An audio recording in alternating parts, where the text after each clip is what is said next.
back to the channel, folks. And you're right in thinking that this is not my sib, and in fact an opportunity came up to purchase a fiberglass boat, which is something I've wanted to do for a while now, but wasn't really sure if I would keep to boating, keep to fishing, and really make it worth my while. But an opportunity came up to buy this beautiful boat. It's an Orkney Strikeliner 16 foot boat, 5 meters, and I bought it off a friend of mine called Jay. He's not had it for too long himself, but he's taken good care of it and made sure the whole thing's seaworthy. So yeah, an opportunity came up to buy it, and so I went ahead, jumped in, purchased it, took it out yesterday actually for a bit of a run and just to get used to the boat, and start to finish was just an absolutely fantastic day. I've only got a little bit of footage, but we had some really good pollock. We had a pod of dolphins join us.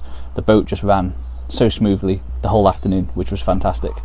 And yeah, what can I say, but it is a different beast compared to the sib, that's for sure. One thing I found was how well it punched through the waves. It just going out in a little bit of chop just was no problem whatsoever, without getting bounced around everywhere like you would on the sib.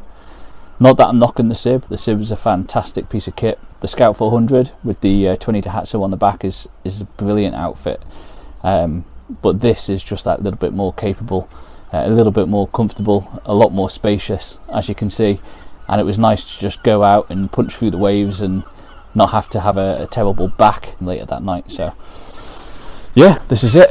I'm hoping to get a bit more time for the rest of this year. We'll see. We're about to welcome another puppy into the house, so fishing may be few and far between, but I will be taking any opportunity that I get out on this boat. And yeah, hopefully I can bring you along for the journey too, as I learn how on earth to operate and adapt to such a different type of boat. So this is it, the Orkney Strikeliner 16 Plus, my new baby. It's called Diana, after my late nan, and yeah, hopefully it'll keep me safe while I'm out on the water. So stay tuned, hopefully some more fishing videos soon. So yeah, like and subscribe, and I'll see you next time.